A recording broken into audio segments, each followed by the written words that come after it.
Saudara-saudara sekalian, selamat pagi semua, shalom. Puji Tuhan ya, kita berjumpa dalam berkat Tuhan.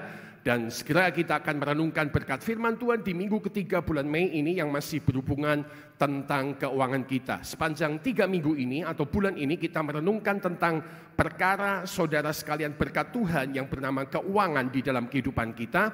Dan hari ini kita sampai kepada khotbah di minggu ketiga yang berjudul Jehovah Jireh. Jangan lupa agenda gereja pada tanggal 29 Mei yang akan datang hanya ada satu kali saja, ibadah kenaikan Tuhan Yesus Kristus, yaitu jam 7 pagi pada tanggal 29, dan kemudian setelah itu kita bisa bergabung dengan agenda Badan Kerjasama Gereja Salatiga di sekitar DPRD. Akan ada kegiatan-kegiatan bagi kota kita Salatiga. Sekarang kita akan merenungkan berkat firman Tuhan. Judul firman Tuhan adalah Jehovah Jireh ya. Saudara-saudara sekalian, pembacaan firman Tuhan nanti Anda bisa baca komplit dari Kejadian 22 ayat 1 sampai 19, tetapi sekarang kita akan melihat Kejadian pasal 22 Saudara ayat 2. Alkitab berkata demikian, firman-Nya, ambillah anakmu yang tunggal itu yang engkau kasih, yakni Ishak, pergilah ke tanah Moria dan persembahkanlah dia di sana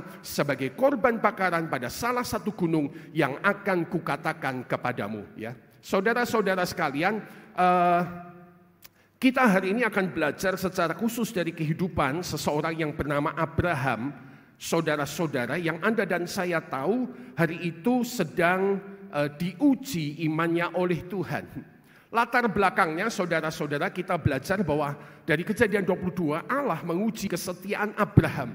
Dan Bapak Ibu Saudara sekalian tahu apa yang terjadi, bahwa Abraham mengikuti kehendak Tuhan dalam hidupnya. Sorry, saya stop dulu. Pak, silakan kontrol monitor dari sini mungkin supaya bisa keluar di sini Pak ya. Oke, saudara-saudara, Abraham mengikuti kehendak Tuhan dalam hidupnya ketika diminta untuk mempersembahkan anaknya yang tunggal. Dan saudara-saudara sekalian, Anda dan saya tahu bagaimana Abraham mengalami penyediaan Tuhan. Dan dari situlah lahir, saudara sekalian, kata ini atau kalimat ini yang bernama Jehovah Jireh, yaitu Tuhan adalah Tuhan yang menyediakan. Nah, saudara-saudara, ini menjadi sebuah teladan bagi kita, saudara-saudara, untuk mengerti bagaimana supaya kita mengalami penyediaan Tuhan di zaman yang tidak mudah ini. Terima kasih. Nah, saudara-saudara sekalian, bahwa kita tahu kita sedang ada dalam sebuah masa yang khusus yang tidak mudah, dan saudara-saudara kadang-kadang itu bisa menjadi sebuah pencobaan bagi kita. Apakah kita akan tetap setia dengan keuangan kita yang dipersembahkan kepada Tuhan Yesus Kristus, atau kita akan mengikuti sebuah jalan pemikiran menurut pola pikir kita sendiri, saudara-saudara sekalian. Dan hari ini kita akan lihat prinsip sederhana bagaimana Abraham mengalami satu hal yang namanya penyediaan Tuhan, Jehovah Jireh. Dan ini menjadi penuntun kita terus di masa kini, bahkan di masa-masa yang akan datang. Nah, kalau kita lihat Alkitab menunjukkan apa yang dikerjakan Abraham di masa-masa itu. Yang pertama, Abraham mengalami Jehovah Jireh karena dia, saudara-saudara, melakukan perkara yang kita tahu namanya ketaatan, tapi bukan sembarang ketaatan. Itu adalah sebuah bentuk ketaatan yang kuat di dalam kehidupannya, saudara-saudara. Kejadian 22 ayat 3 berkata bahwa keesokan harinya pagi-pagi bangunlah Abraham. Perhatikan itu ya. Ia memasang pelana keledainya dan memanggil 2 orang bujangnya beserta Ishak anaknya. Ia membelah juga kayu untuk korban bakaran itu. Lalu berangkatlah ia dan pergi ke tempat yang dikatakan Allah kepadanya. Saudara, perhatikan kata keesokan harinya pagi-pagi bangunlah Abraham. Nah, sekali lagi mari kita dalami pergumulan Abraham hari itu, diuji oleh Tuhan. Itu diuji bukan sembarang diuji loh, saudara-saudara. Diminta anaknya yang tunggal, jelas itu sebuah ujian yang berat bagi orang manapun. Bagi orang manapun, ujian saudara anaknya diberikan kepada Tuhan pasti sebuah ujian yang berat. Tapi lihatlah cara Abraham menanggapinya. Alkitab berkata, keesokan harinya pagi-pagi bangunlah. Tidak ada delay, tidak ada penundaan. Tuhan minta, langsung jalan. Gak ada penundaan. Alkitab dalam terjemahan bahasa Inggris yang ya dikatakan, so Abraham got up early in the morning. Jadi Alkitab juga ngomongnya jelas, di pagi-pagi benar. Tuhan minta besok pagi langsung jalan. Tuhan minta besok pagi langsung jalan. Sekali lagi, Tuhan minta besok pagi langsung jalan. Gak ada pergumulan. Saudara, kita sesuai teks Alkitab saja. Ya, tidak usah mendramatisir, walaupun mungkin bisa didramatisir pergumulan. Tapi teks Alkitab menunjukkan langsung pagi-pagi Abraham menanggapi kemauan Tuhan. Ini bukan pagi-pagi bangun mau pergi dolan, mau seneng-seneng, mau santai-santai, tidak. Ini pagi-pagi bangun udah tahu tujuannya. Ini Tuhan minta anak yang tunggal namanya Ishak. Saudara-saudara, tapi kita lihat inilah memang yang membuat Abraham begitu diberkati Tuhan dan mengalami Jehovah Jireh. Saudara, Abraham mengalami penyediaan Tuhan atau Jehovah Jireh sebab ketaatan yang kuat jenis ini. Ketaatan yang kuat jenis seperti ini, saudara-saudara. Hikmat yang dapat kita ambil pagi ini bahwa akan ada masa di mana ketaatan keuangan kita akan diuji oleh Tuhan. Suka tidak suka, percaya tidak percaya, menurut saya dari waktu dan ke waktu yang lain akan ada sebuah tes dari Tuhan, saudara-saudara, tentang perkara ini dalam hidup kita. Kita bisa ngomong tentang Tuhan segalanya, tapi menurut saya Tuhan akan berurusan Tuhan terus dengan yang namanya, sekali lagi, ingat ya, uang, urusan sama Tuhan tentang uang itu bukan nominal. Selalu tentang Tuhan, urusan dengan kita tentang uang adalah masalah hati. Di sini itu, Tuhan cari yang di sini terus. Dan Dia akan mengizinkan kita mengalami sebuah ujian dari waktu ke waktu. Karena kita bisa berkata sangat indah kepada Tuhan. Kita mungkin bisa berkata mungkin, Kaulah segalanya di dalam hidupku, kerajaanmu, kebenaranmu, itu bagianku. Kaulah yang kupandang selama hidupku, mengasihimu, memuliakanmu, Bapa dan Rajaku. Kita bisa ngomong gitu, apalagi waktu penyembahan. Tapi Tuhan akan mengizinkan hati kita teruji tentang perkara itu. Dan menurut saya bahkan mungkin dari waktu ke waktu. Saya teringat satu ayat Yeremia pasal 17. Kalau boleh media juga bantu keluarkan di kanan kiri, tentang Yeremia pasal 17 tentang orang yang mengandalkan Tuhan. Tapi ayat 9-nya mengingatkan kita, Yeremia 17 ayat 9, Alkitab berkata, betapa liciknya hati, lebih licik daripada segala sesuatu. Hatinya sudah membatu. Siapakah yang dapat mengetahuinya? Licik hati itu. Jadi hati kita itu, saudara, kita juga tidak menganggap diri kita jelek, tapi kita harus tahu hati kita itu seperti apa. Licik hati, lebih licik dari segala sesuatu.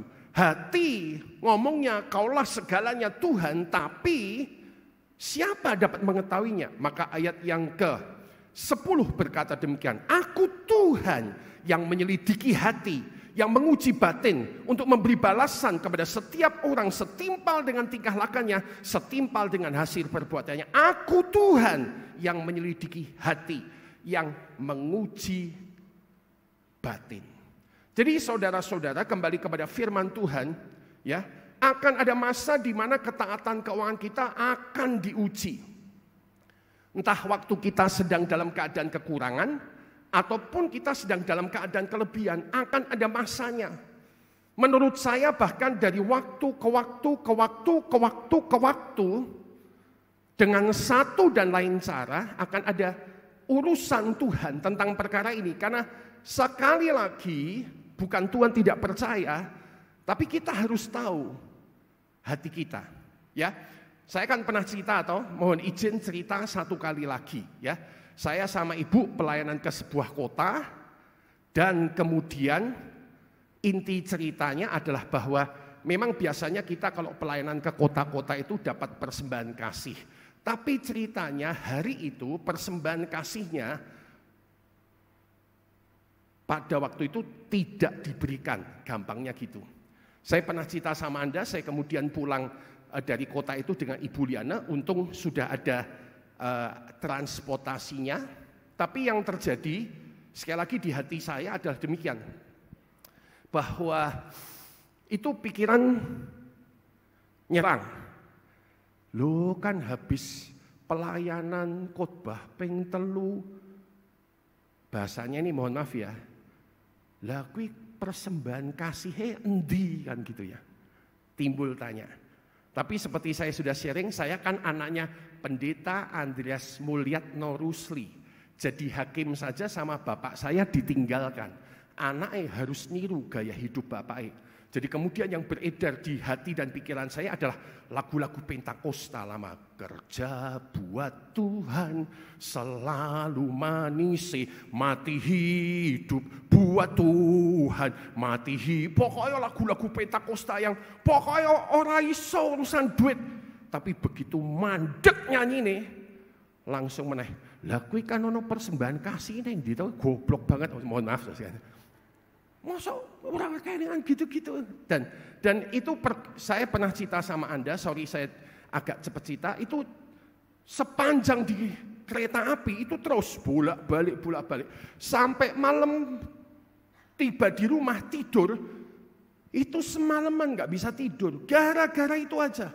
Di mana tuh itu persembahan kasihnya. Jadi gini ya, maksud saya gini, secara pikiran menurut saya, Gideon Rusli sudah tahu bahwa kalau mau sugih tidak di pelayanan ini. Kalau mau sugih kerja saja di luar.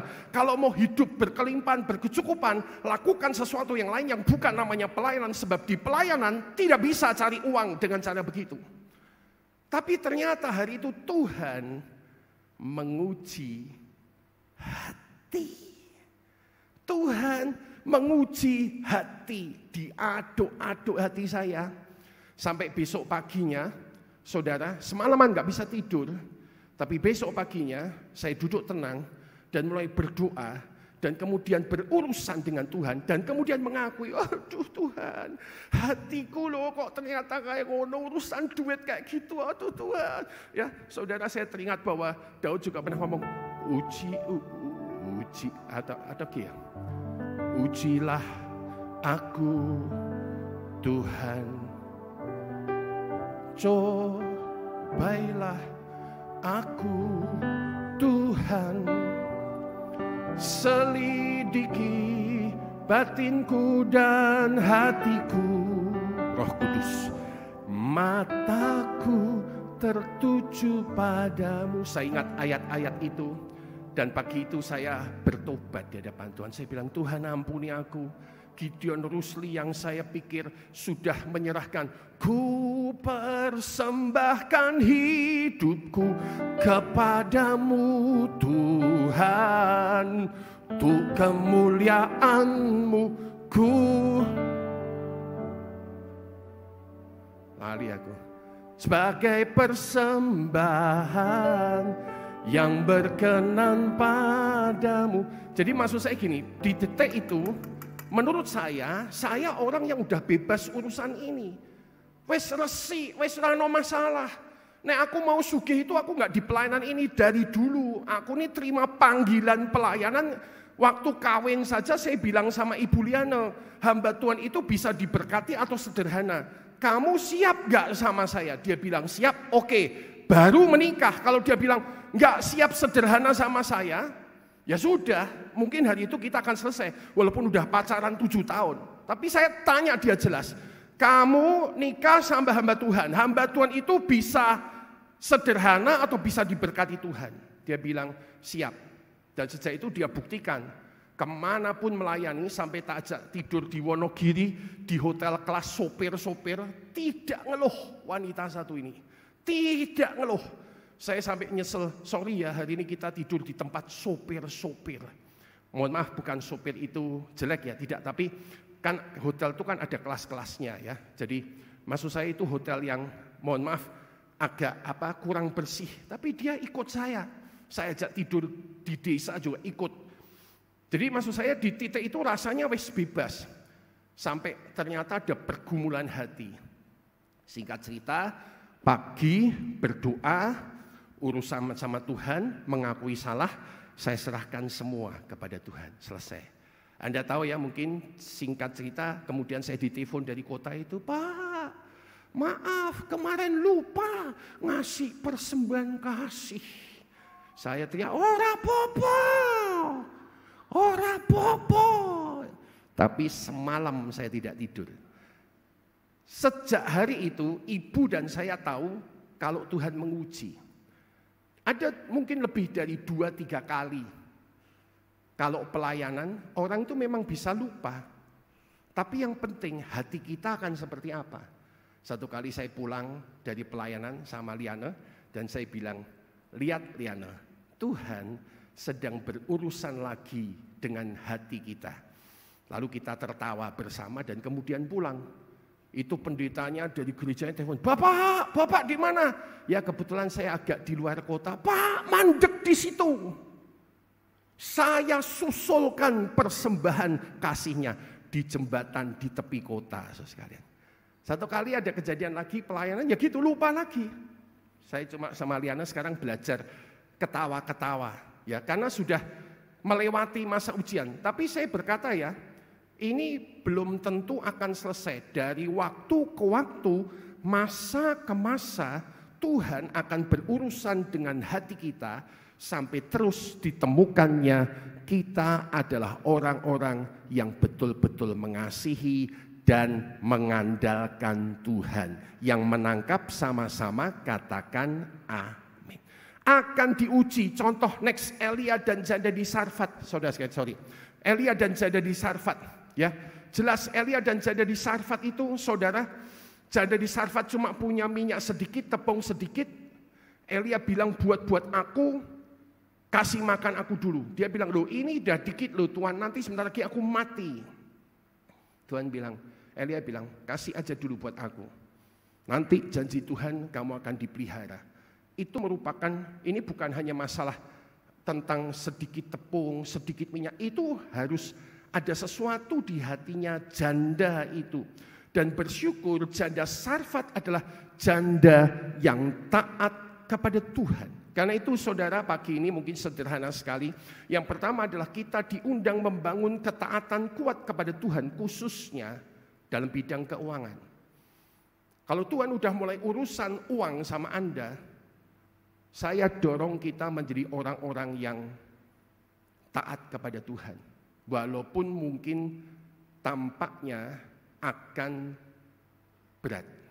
Saudara-saudara, itu yang pertama. 2, kita melihat dari hidup Abraham bagaimana dia mengalami Jehovah Jireh, karena memang pada akhirnya yang kedua dia punya iman yang kuat.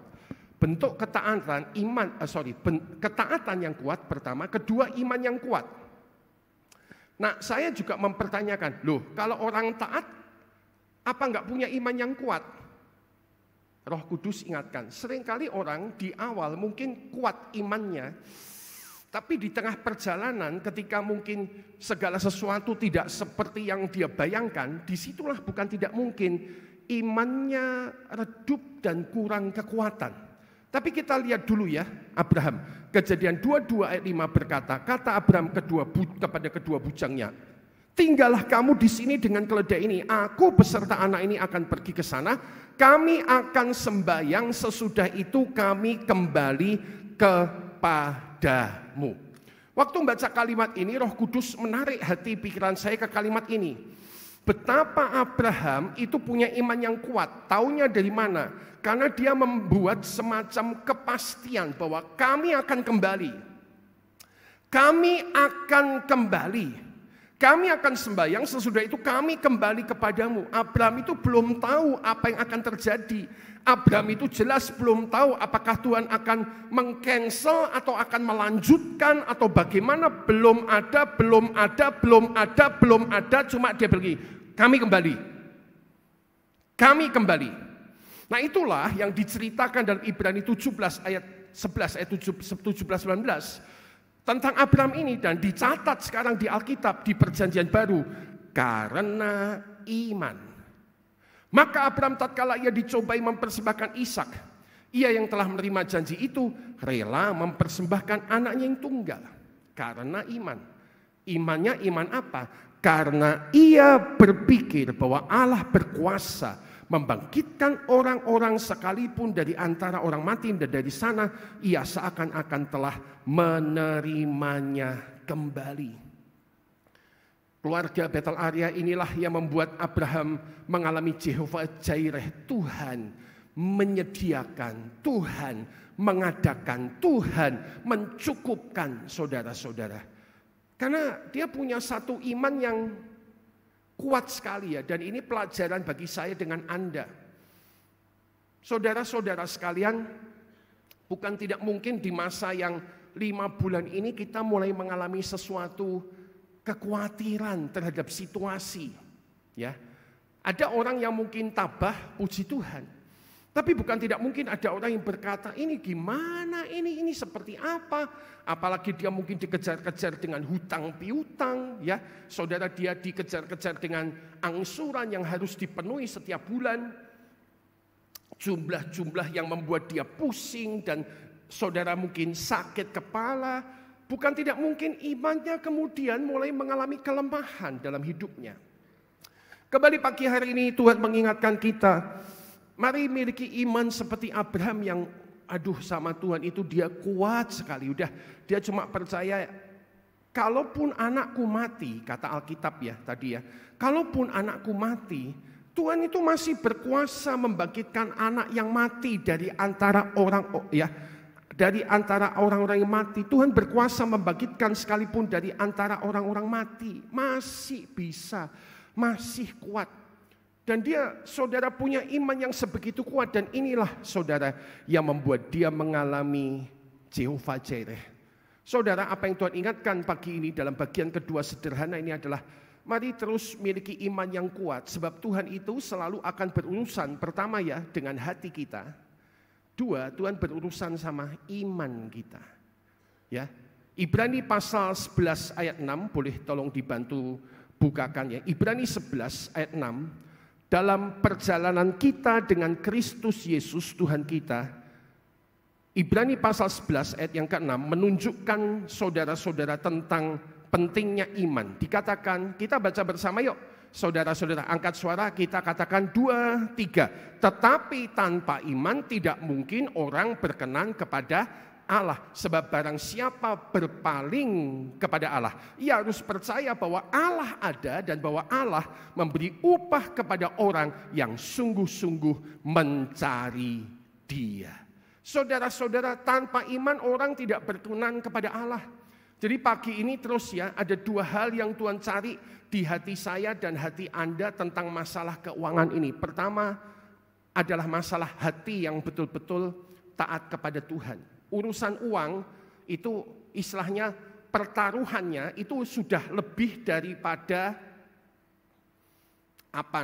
pertanyaan-pertanyaan perpuluhan itu ada apa tidak. Sudah jelas kalau kita Gereja Betel Indonesia ada dan masih eksis, dan sudah lebih daripada sekedar tentang bagaimana saya menabur, harus bagaimana. Sebagai hamba Tuhan saya terus mengatakan ada Roh Kudus yang bisa memimpin hidup saya dan hidup Anda, dan itulah saudara yang harus kita ikuti dalam pergerakan-pergerakan keuangan ke depan.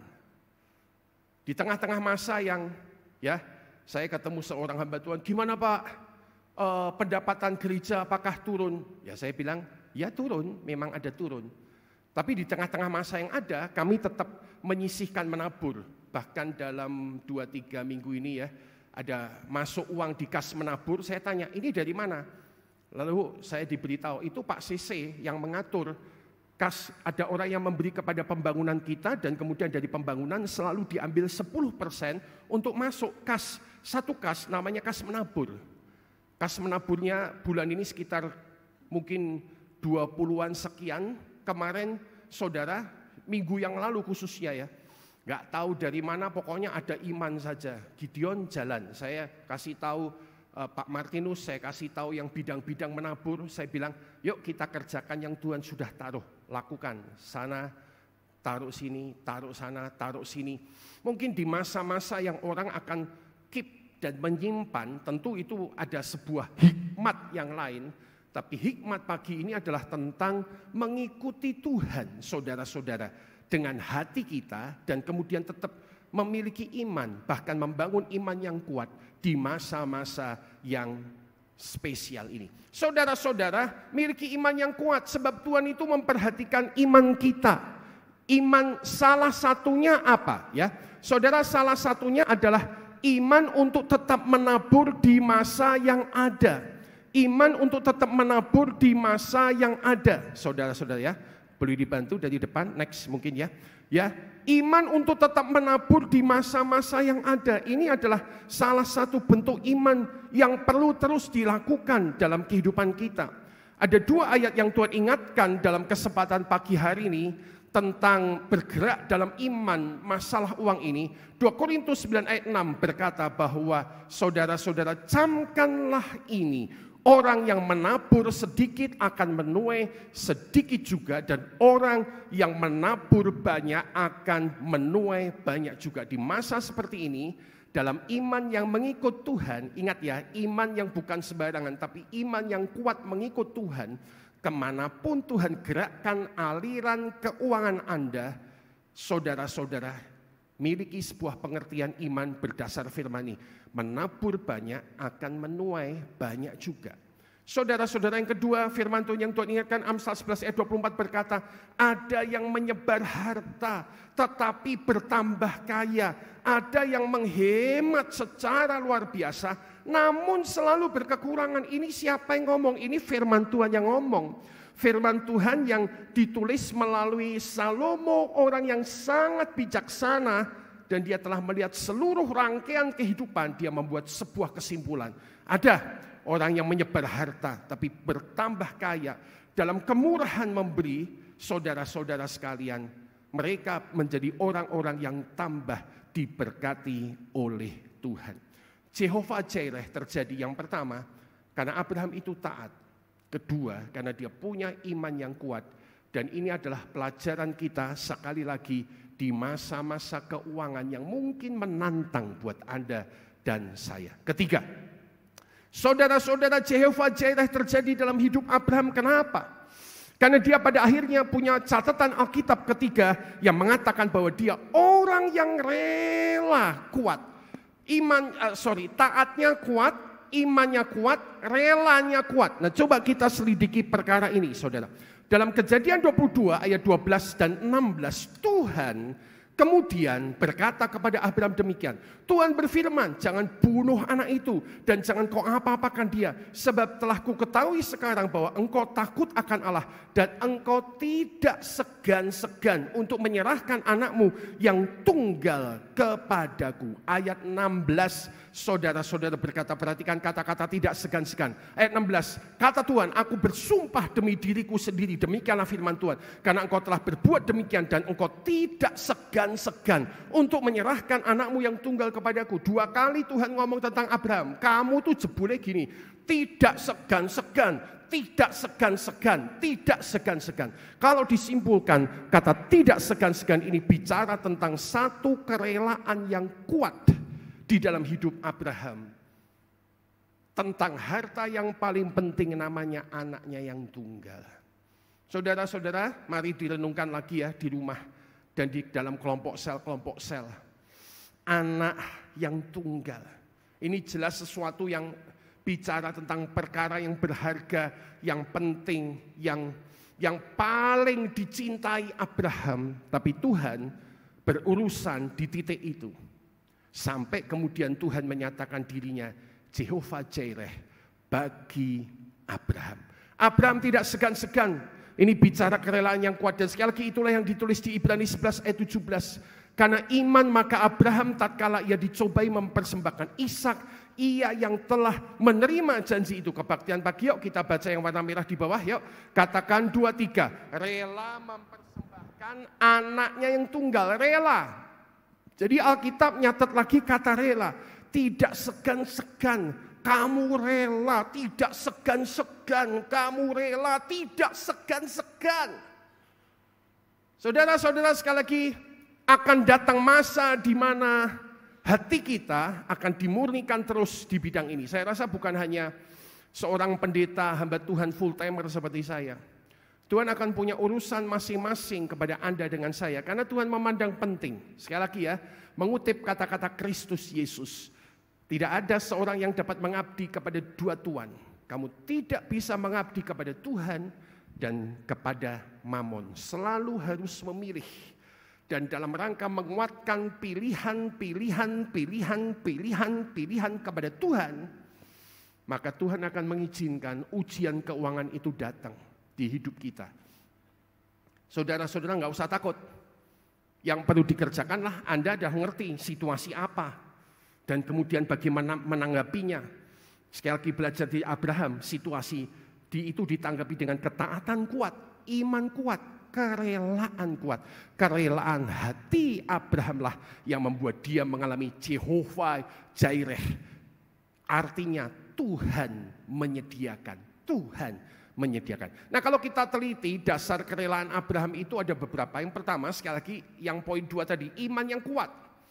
Iman yang kuat yang bagaimana? Ibrani 11 ayat 19 sudah mencatat iman kuatnya Abraham itu begini. Allah sanggup membangkitkan Ishak dari antara orang mati. Itu iman yang disimpan di sini sama Abraham. Ada dalam hatinya. Dan sekali lagi Tuhan terpukau dengan imannya Abraham itu. Dasar kerelaannya adalah iman yang kuat. Tapi ketika direnungkan hal kedua yang dapat kita selidiki tentang Abraham adalah dasar kerelaannya adalah bahwa dia sadar dia itu akhirnya bukan pemilik kok. Dia itu cuma orang yang dititipi, orang pengelola.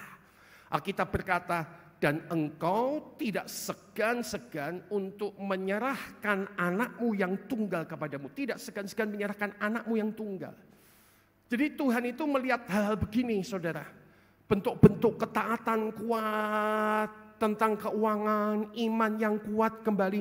Dan akhirnya kesadaran seorang pengelola. Satu kali saya pernah tahu seorang bapak bilang sama saya bahwa tolong Pak Gideon, didoakan untuk anak saya yang akan operasi. Saya ingat hari itu saya pergi ke rumah sakit dengan dia. Dan kemudian di operasi itu orang ini menangis terus. Menangis terus dan tentu tidak menyalahkan atau menghakimi orang yang menangis. Tapi ketika saya duduk di samping dia dan kemudian mencoba mendampingi dia, hanya ada satu kata saja Tuhan taruh di hati dan pikiran saya.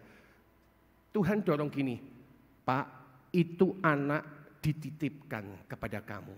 Jadi kata Tuhan, dia bukan milikmu, itu hanya diberikan kepada engkau sebagai titipan. Selesai hal itu, saudara sekalian diomongkan, saya lihat puji Tuhan imannya tambah kuat. Dan kemudian dia bilang, baik, saya hadapi operasi yang ada dan puji Tuhan anaknya melewati operasi itu dan hidup sampai sekarang, saudara sudah besar, ya sudah selesai kuliah dan mungkin sudah kerja di luar kota. Yang kedua, Ibu Liana. Satu kali dia menangis terus karena dia merasa takut kehilangan saya. Itu hari adalah ketika hari-hari setelah seorang pendeta ya usia 54 tahun meninggal dunia karena sebuah serangan jantung jebret dan tidak bangkit. Mati maksud saya. Kenapa tidak bangkit? Karena ada kejadian begini. Orang di gereja dan jaringannya itu mohon maaf jenazahnya ditaruh di gereja dan didoakan, dimintakan bangkit dalam nama Yesus, bangkit dalam nama Yesus, bangkit. Sekali lagi cerita gini tidak menghakimi. Monggo, kan mereka punya permohonan sama Tuhan, tapi ini kan urusannya sama Tuhan. Jadi memang doanya gitu, bangkit dalam nama Yesus. Kira-kira bangkit dalam nama Yesus. Ada pendeta yang lain yang diharapkan bangkit.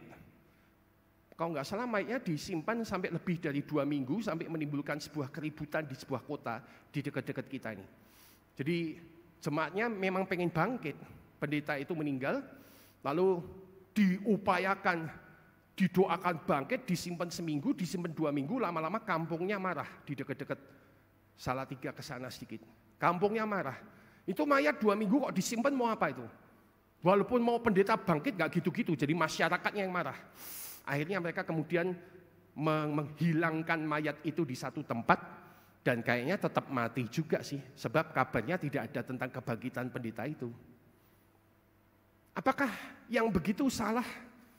Mungkin tidak bisa ngomong tentang salah atau tidak, tapi pada akhirnya memang harus kembali ke titik kita ini harus sadar hanya orang yang mengelola. Nah, kembali kepada Buliana. Setelah hamba Tuhan 54 tahun itu kena satu pukulan jantung jebret dan pulang ke rumah Tuhan, maka kemudian ibu rupanya nggak tahu kepikiran kah? Lalu dia menangis dan saya bilang, kenapa kamu menangis? Udah nggak ada. Bahkan suaminya ngomong, nggak apa-apa, semua it's okay, fine. Kalau nangis saja dia. Dia nangis. Sampai saya hanya bisa serahkan kepada Tuhan, satu titik tiba-tiba dia tidak menangis. Nah itu aku malah curiga. Loh kok orang nangis meneh? Apakah aku tidak cukup pantas untuk ditangisi? Enggak sih, saya cuma tanya, tiba-tiba kamu gak nangis, ngapa kamu gak nangis? Dia sampai kepada sebuah pengertian dengan Roh Kudus. Karena Tuhan bilang sama saya, kamu itu punyanya Tuhan. Dan gak tahu bagaimana pernyataan itu melegakan hati dan pikirannya. Dan sejak itu dia cuma bilang, kamu punyanya Tuhan. Nah, yang lain nanti kapan-kapan biar Ibu Liana cerita sendiri. Kamu punya Tuhan. Tapi menurut saya itulah. Kadang-kadang yang membuat kita berat dan tidak rela adalah karena kita ini sebetulnya tidak berlaku sebagai stewardship, tidak berlaku sebagai seorang pengelola. Dalam ketidakrelaan ini, perhatikan ya, beberapa ada yang melakukan seperti demikian. Ini khususnya ada laporan-laporan di luar negeri. Saya baca sebuah berita nyata, saudara-saudara, tentang orang yang di luar negeri yang menuntut gereja karena merasa selama ini telah menerima pengajaran gereja, firman maksud saya, dan kemudian saudara-saudara berkat keuangannya tidak seperti yang diceritakan hamba-hamba Tuhan itu. Jadi rupanya dalam memberi dia bukan dengan sebuah kerelaan, tapi dia dalam memberi dengan hitungan. Dia hitung-hitungan sama Tuhan. Weh, ngasih segini dapat segitu, ngasih segini dapat segitu. Dia mau transaksional sama Tuhan. Nah Tuhan itu kan tahu hati kita, yang gitu-gitu tuh cuma dilewati sama Tuhan. Yang gitu-gitu tuh cuma dilihat sama Tuhan. Oh, hatimu kayak gitu toh.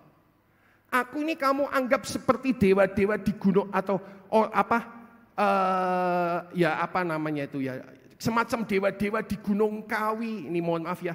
Yang waktu kamu sembah kamu akan diberkati, lalu kamu transaksional hitung-hitungan duit sama aku. Tuhan, no. Kamu tuh cuma stewardship, pengelola, pemiliknya adalah aku. Nah kembali kepada Abraham. Kenapa dia begitu rela? Karena dia sadar dia seorang pengelola. Karena itu saudara-saudara, aplikasinya adalah miliki kerelaan hati yang kuat dalam mengelola punyanya Tuhan. Terus beritahu hati dan pikiran kita, saya ini pengelola. Nah sekarang saya bisa menjawab ya. Kemarin saya sharing tentang keuangan sama sebuah kelompok. Dan saya bilang, saya ini kehilangan keuangan berkali-kali.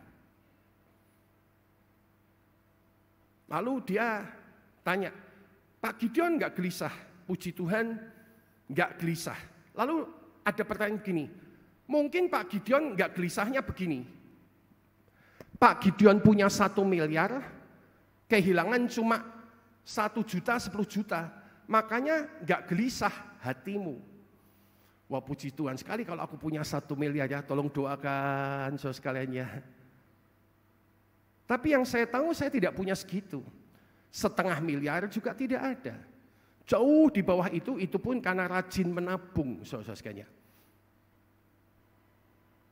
Saya tidak bicara tentang saldo, tapi ketika itu ditanyakan, saya juga, apa ya yang jadi dasar hatiku? Aku telah kehilangan beberapa, tapi atas anugerah Tuhan, tenang dan kuat. Dulu pernah ya, yang zaman hilang. Ada yang ngajai arisan motor, baru arisan sebentar, hilang. Nabung, Ibu Liana titip ke mamah waktu hidup dulu di sebuah koperasi di sebelah sana, hilang. Ya nggak gede sih, tapi hilang. Lalu sampai yang terakhir itu ada asuransi 9 tahun, saudara. Wah, keluar sekali, keluar 2 kali, jatahnya keluar, hilang. Sampai mohon maaf yang ngomong, asuransi ini dari asu toh. Ransinya hilang, maksudnya ransinya hilang. Hilang. Saya bilang, ya ampun, ditabung tenanan, bukan orang kaya, belajar sitik, hilang. Nah sekarang saya bisa menjawab. Rupanya minimal Tuhan menolong saya dengan Ibu Liana sampai ke titik ini. Cuma pengelola. Jadi walaupun tidak punya banyak dan hilang, memang jatahnya hilang. Ini kasus saya ya, saya tidak bicara kasus siapapun. Dalam kasus saya memang mungkin baru sebulan lalu ada sebuah jumlah uang hilang. Ya, ini tidak terkait dengan kasus yang terakhir ada di Salatiga ya. Kemarin ada yang tanya, apakah Bapak terlibat ini? Saya bilang tidak. Ini sesuatu yang lain. Tapi saudara, sekarang saya belajar gini. 2023 waktu jatuh, patah itu saya sudah beli tiket pergi sama ibu sekian belas juta rupiah. Sudah jatahnya berangkat, ditarik nggak bisa. Waktu saya patah, saya kontak perusahaannya tidak bisa. Hilang. Saya sampai bilang, kok hilang ya Tuhan, jangan hilang terus lah Tuhan. Aku ini kan cuma pengelola, mosok hilang terus. Tapi sekarang saya bisa jawab. Saya ditanya orang itu, mungkin Pak Gideon punya 1 miliar, cuma kehilangan 1 juta, makanya enggak perih hatimu. Enggak. Nah saya ingat lagi ya, saya lupa ya. Saya memulai kerelaan ini, mungkin kalau boleh ditarik dikit ya, nanti sebentar ya Nak ya. Di Papua, tahun 94 mungkin saya ke Papua, dapat tiket pesawat Papua Free, ngelayani. Lalu saya ingat itu, perjalanan pertama saya mulai rela-rela sama Tuhan, masalah baju. Orang yang nampung saya di rumahnya tuh bilang gini, woi Gideon, Nak Gideon, oh bajumu ini bagus ya. Ini kalau di Papua harganya 3 kali lipat dari di Jawa. Oh mosok wis ngomongi orang mudeng, betul enggak saya?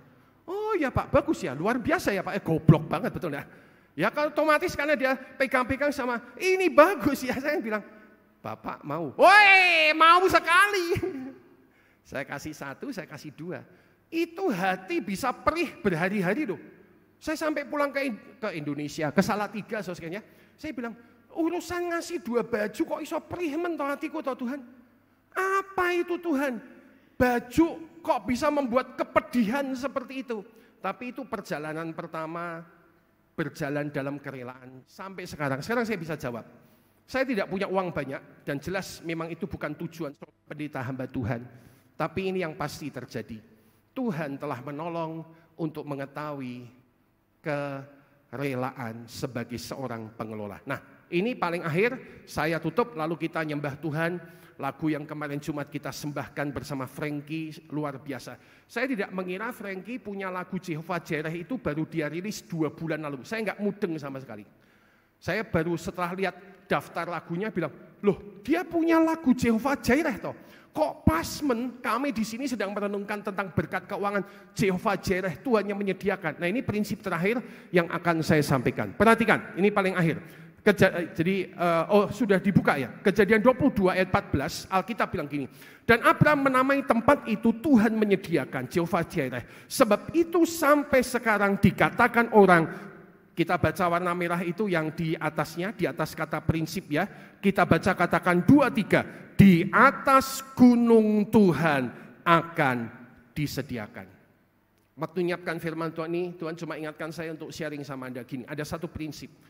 di atas gunung Tuhan akan disediakan. Gunung Tuhan itu bicara tentang sebuah persekutuan dengan Tuhan. Gunung Tuhan adalah bicara tentang tempat Tuhan tinggal, tempat Tuhan ada.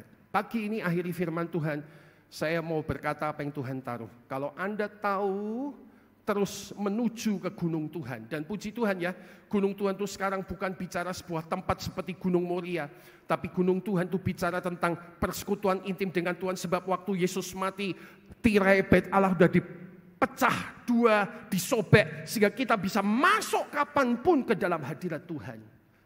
Saya berani ngomong berdasarkan firman Tuhan, kalau Anda hidup di atas gunung Tuhan, selalu tiap hari ada dalam hadirat Tuhan di gunung Tuhan, Anda akan melihat penyediaan Tuhan bagi hidup Anda dan saya. Yang menangkap katakan amin.